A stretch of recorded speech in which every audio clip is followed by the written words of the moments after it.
Joining me now to help decipher the tax code is Steve Pruitt. He is the former staff director on the Budget Committee of the U.S. House of Representatives. Thanks for coming in. Unpack this for us. And there's a lot to unpack. What does this do to the U.S. economy, taxpayers, Obamacare? Just kind of break it down for us. Well, as far as the economy is concerned, I think there's actually a pretty good chance that this will help stimulate the economy. Whenever you're putting $1.5 trillion at play in the U.S. economy, that will have some stimulative effect. Whether or not it is enough to take us to the next level, make us great again, quote unquote, it's not enough money, I think, to do that. But it will certainly, I think, have some stimulative effect. Obamacare, it does impact that in some respects? It does respects? impact Obamacare in that by taking away the individual mandate that says you must have insurance, you, me, and anybody else in America, you're now putting in play a situation where the insurance companies are not guaranteed a client base who are paying premiums that help then even out the premiums for everybody else. So I think the impact there, unfortunately, is probably going to be negative because it will raise everybody's premiums, even if you're in a group plan. And then politically, I think it sets up the Republicans and the Democrats for a very interesting 2018. Yeah, and November's just around the corner. This was largely unpopular. In fact, opposition grew by 10 points since early November, about 55% opposing this. Now, Republicans say once people end up seeing more money in their paychecks, that'll change. But are they right?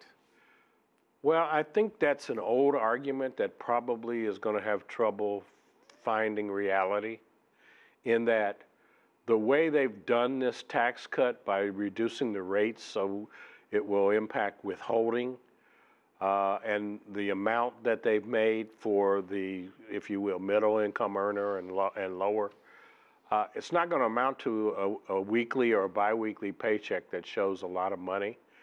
It's kind of hard to compare discussions about $1,200 to $10, $12 in weekly pay. Yeah. That dog doesn't hunt, doesn't do math either. That's a couple of Starbucks visits here in the U.S. Yeah. Republican leaders have said that these corporations park their money overseas. Now it's all going to come flooding back. But a recent Washington Post article argued that Irish government officials, accountants, they were convinced that the overhaul was not going to have any impact at all, that these companies were not going to be dissuaded from parking their money elsewhere. Is that argument flawed as well? I mean, it's been reduced significantly, but it's not you know, some of these countries have 5, 6, 7, 8%. Well, again, still a far cry from 20. There are 2 points at play.